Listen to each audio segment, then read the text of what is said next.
Okay, number 9, it says solve the equation here, x equals 7 over 5x minus 3. Give your answer correct to 2 decimal places. Now, you might be wondering how you meant to do this, because it doesn't look like a quadratic, okay?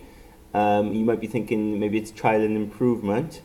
Well, we've got to just play around with this to see what happens. As it stands, we can't sort of work with that like this. So what I would do is, because you're dividing by 5x minus 3 here, take it up and times, of course, because opposite dividing is times.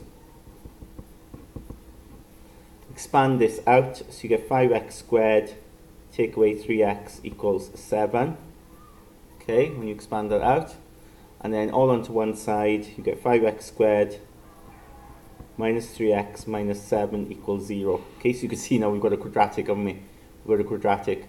And it's a calculator paper, you know, and it says the 2 decimal places.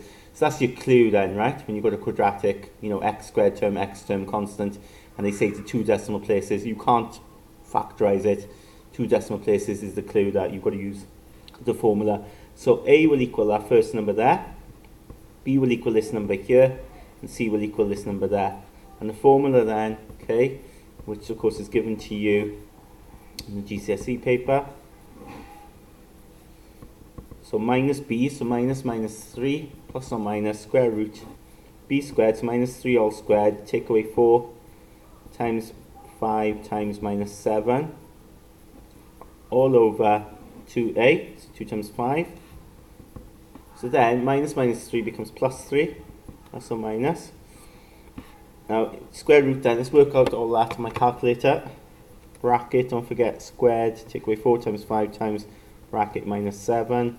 And I get 149 all over 10. So then 2 answers then, either the positive or the negative.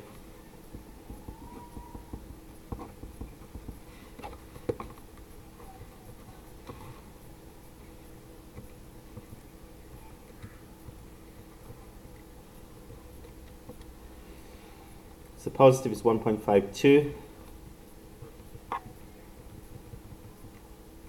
Negative is minus 0.92. Okay, so those are my 2 answers there.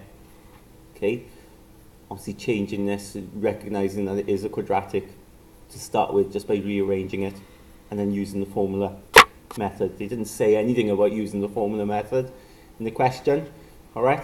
But you can see it gets to a quadratic, and they say 2 decimal places, so you've got to use some common sense there.